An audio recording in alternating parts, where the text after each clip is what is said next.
So if we think back to general chemistry, when we talked about compounds, compounds were substances that were made up of multiple types of atoms that were chemically bonded to each other, and they were always in a fixed ratio, fixed composition, law of constant proportions. All right, it tells us that that elemental composition for a compound is always going to be the same no matter its source. Mixtures, on the other hand, will have a variable composition, and so depending upon what the components of that mixture are, the elemental composition will vary.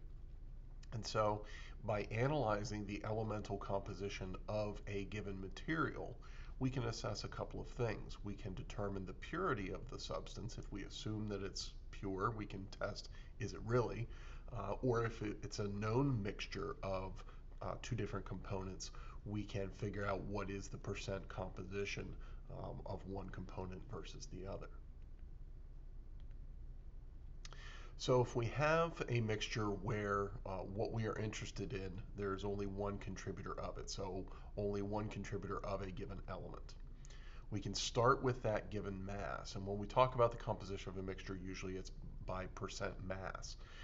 And so in order to determine percent mass, we need to know the mass of the component, the element in this case, and the mass of the overall compound. And we may not be given that info, but we can determine it using mole ratios based on the fixed proportion given in the chemical formula, and molar masses.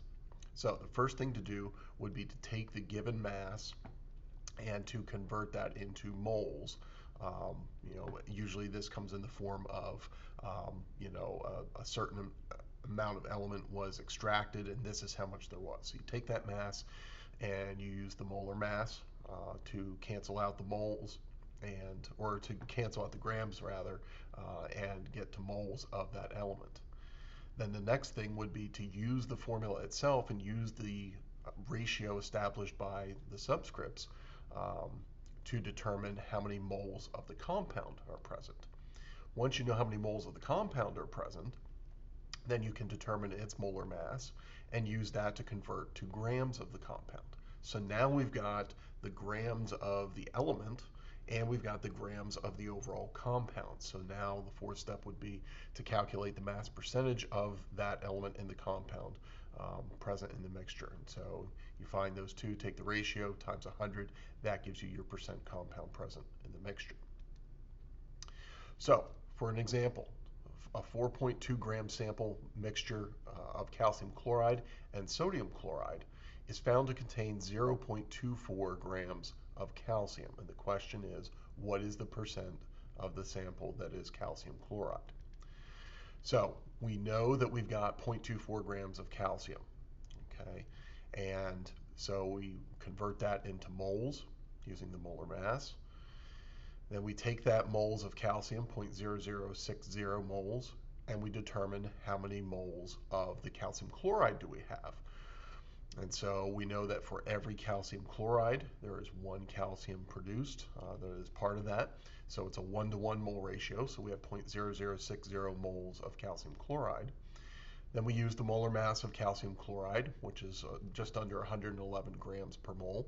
And we convert that into grams of calcium chloride, and we can see that that gives us 0.67 grams of calcium chloride. So that mixture, that 4.2 grams, only contains 0.67 grams of calcium chloride. So when we plug that into our mass percent equation, we find that the mixture is 16% calcium chloride.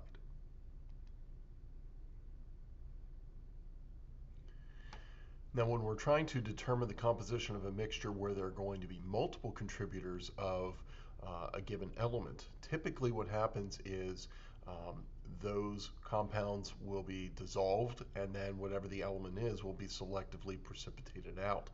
And so once we recover that precipitate, we dry it to constant mass, we can measure the mass of that, and we can convert it into moles of that compound using its molar mass. Once we have that, then we can determine the moles of the element that are present by taking that moles of that precipitated compound and using its ratio to determine how many moles of that particular element for every 1 mole of the compound. That gives us moles of the element. Then we use the molar mass of the element to convert it into grams. And once we have the grams of that particular element, then we divide that by the entire sample's mass, so the precipitate's mass. That's going to tell us the percent of that particular element that's present in that mixture. Okay. Now, if we know who the potential contributors are to that mixture, we know that the total amount of the compound that's in the mix is going to be equal to the weighted average of the individual components. And so just as we have worked with this similar type of equation like this when we did average atomic mass, we're just simply going to let X equal the elemental percent composition of the first component. And then because we know that all the components have to equal the total amount, we'll let 1 minus X be the other component's contribution. So let's take an example. Let's look at magnesium iodine and a strontium iodine mixture. We've got a 15-gram sample of this mixture of these compounds dissolved in water, and then excess silver nitrate solution is added so that the precipitate, which would be silver iodide, will precipitate out all of the iodide ions. And so when we heat this precipitate, it's filtered, heated repeatedly, and dried to constant mass, it's found to have a mass of 23.59 grams. So given that elemental analysis tells us that magnesium iodide is 91% iodine, strontium iodide is 74% iodide, the question is, what is the percent magnesium iodide in that mixture? So they're both contributing to the iodide ions that are precipitating out. And so if we take the amount that we were given, 23.59 grams, heated to constant mass, convert that to moles of silver iodide with the molar mass of silver iodide, then we have, for every 1 silver iodide, we have 1 mole iodide or iodine. And then we use the molar mass of iodine, we come up with 12.75 grams of iodine that is recovered. So we divide that by the 15-gram sample mass times 100. It tells us that what we've got is 85% iodine content. Well, if we set that 85 equal to the weighted average, so we know the magnesium iodide is 91%, so 91 times X, because that's what we're being asked for, is the magnesium iodide. So it makes sense, right, to define X in those terms. Plus 74, the percent iodine in strontium iodide, times 1 minus X.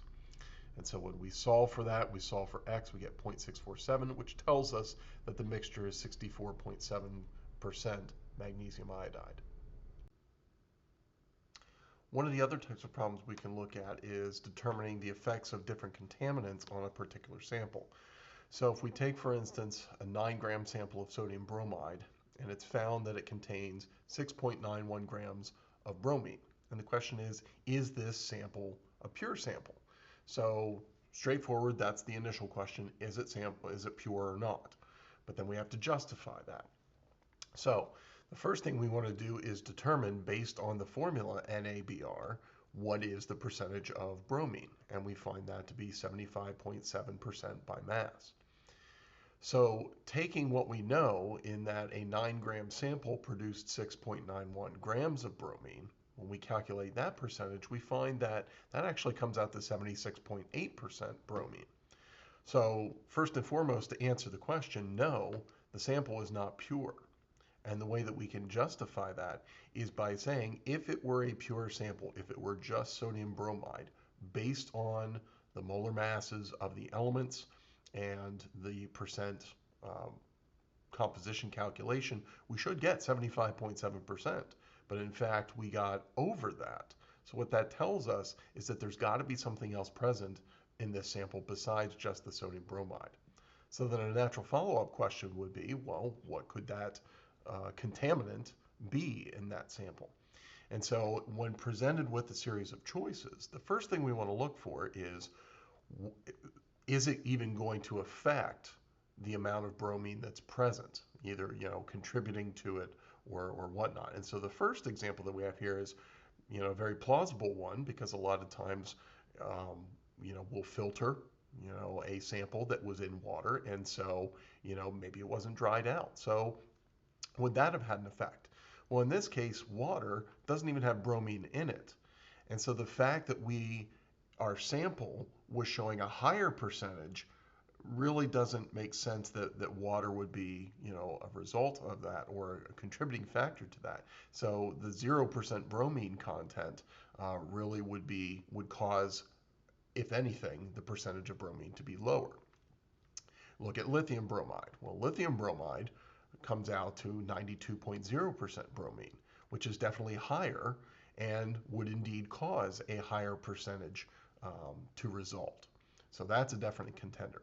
We look at potassium bromide. Well, potassium bromide, 67.1% bromine, once again lower, and so we would expect that to pull the average. If there were a contaminant, it would bring the amount of bromine in that sample down. So the only logical choice that we have would be the lithium bromide because it had the higher percentage of bromine reported. So what if we have a mixture of two similar compounds? So in this case, we're going to consider a mixture of compound sodium carbonate and sodium bicarbonate. Sodium bicarbonate, also known as baking soda. So say we've got a 20-gram sample of a mixture of these two compounds. And it's heated on a hot plate to 200 degrees Celsius. Now, sodium carbonate, Na2CO3, is stable at that temperature. But sodium bicarbonate, baking soda, is actually going to decompose. And that's why baking soda is used a lot in baking, because as it decomposes, it gives off carbon dioxide gas. And when you put that into baked goods, it helps them to become, fluffier. So the equation that you see here is for that decomposition that occurs with the addition of heat. And so sodium bicarbonate will actually decompose to form sodium carbonate. And so the question is, when the mixture is heated repeatedly and done so repeatedly until constant mass is achieved, it's found that the sample now has a mass of 15.79 grams. So the question is, what is the percent sodium carbonate found in that original mixture? Okay, so we're told it's a mixture in the first place, so we're left to assume, yeah, there's going to be some of each. But in order to solve this, we need to consider two extremes. We need to consider what happens, what would be the sodium carbonate present if it were all sodium carbonate, which is kind of obvious, or if it was all sodium bicarbonate.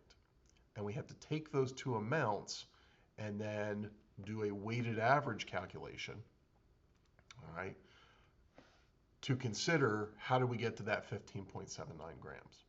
So first we're going to say, all right, assuming that this sample, this 20-gram sample, were entirely sodium bicarbonate, okay? We do a stoichiometry problem, okay? 3 steps of stoich. Get to moles, use the mole ratio, get to your final units. And so if we start with 20 grams of sodium bicarbonate, looking at the balanced equation, we see that the mole ratio is 2 moles sodium bicarbonate to 1 mole sodium carbonate. We come up with an answer of 12.62 grams of sodium carbonate. Okay? Now, if that sample were entirely sodium carbonate instead of sodium bicarbonate, then we would expect that we would have 20 grams of sodium carbonate. So there's our range. Okay? The amount of sodium carbonate that we should get out of this sample, if it's a mixture, ought to be between 12.62 grams and 20 grams, which indeed it is. Okay, so how do we get the exact percentage of the sodium carbonate? Well, like I said, we have to take a weighted average, and we know that that weighted average is going to come out equal to 15.79 grams. So similar to how we did the weighted average when we did average atomic mass, and when we looked at the iodide example a little bit earlier in this video, we're going to take the mass of sodium carbonate that came from the 100% sodium carbonate sample, which was 20 grams, and multiply that by X. Now again, the X is going to equal the percentage okay, the abundance of that particular component.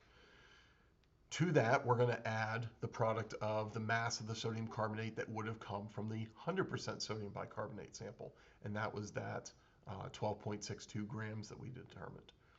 Multiply that by, again, it's a two-component mixture, so if X was the first component, then 1 minus X would be the abundance for this second component. We have our equation, we rearrange, we solve for X, and we come to the conclusion that the mixture is going to be 43.0% sodium carbonate.